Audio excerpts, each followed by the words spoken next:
Okay, so what did we do? We decided we wanted to make Austin a no-kill city, and we put it out there. So these are things that we put out there to the world, and Austin had already failed. So keep that in mind. Austin Pets Alive had already failed. So by putting this back out there, we were kind of like, well, nobody's going to believe us, nobody's going to help us.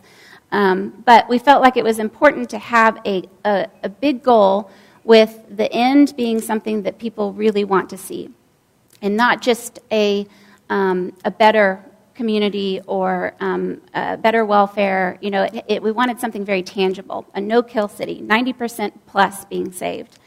And who are we, Austin Pets Alive? Why are we here? 14,000 animals died in 2007, and we couldn't see any change without something drastic happening.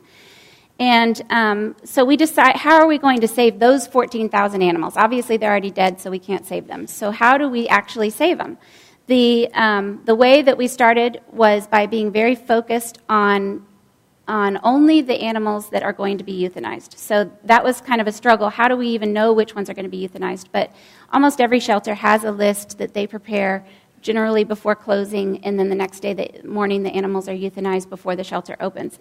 So we were able to get that list and start promoting those animals immediately out. And so we had 1 hour to make decisions. We were out there Facebooking, Craigslisting, sending out notes to our email groups of volunteers, and whichever ones we felt like we could find a foster for, again, we had no building, so we had nowhere to take them, then we would put a hold on them and come get them the next day, have the foster come get them the next day.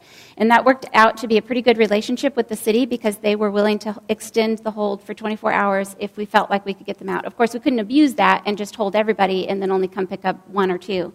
But we had people who were really good at choosing the animals that they thought were most desirable, and then also getting that urgent plea out.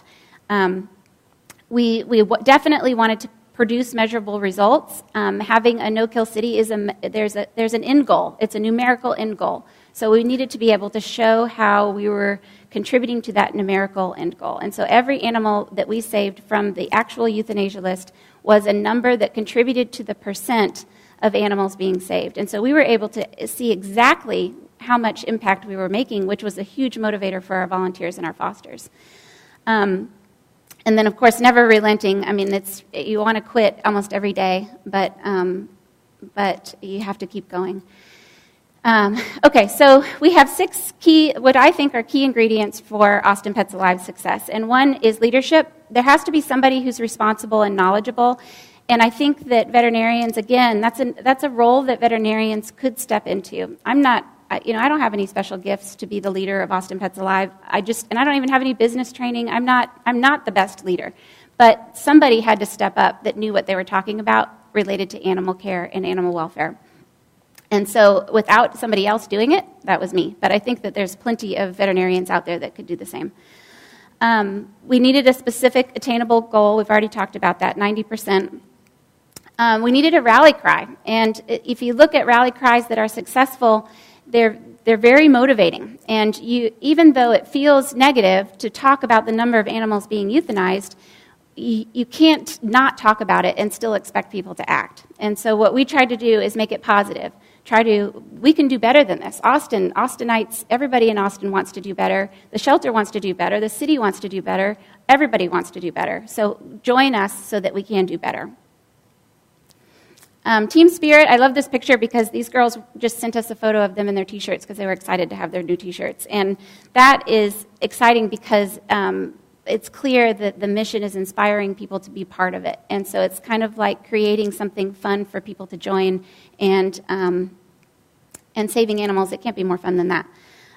Support structure, not all people are strong when the going gets tough, so you have to have people who've been through it. Again, it's the learn one, do one, teach one philosophy, and that veterinarians are so good at. We need to empower people to have that same model for every aspect that's not veterinarian related, because everybody needs to feel like it's okay to make a mistake. It's okay to keep trying and to get back in the saddle. Nobody's going to judge you. Just keep trying to go towards the end goal. Specific instructions are really important too. You can't just say, let's go save a bunch of animals. It has to be, we need you to transport this animal from the shelter over to the vet clinic to get spayed and neutered. We need you to pick up this animal and foster it for 2 weeks. We need you to go to the adoption site on Saturday and drop your animal off. People need very specific instructions, and then if they have that, there's no risk to them, so they're more likely to act and to actually help.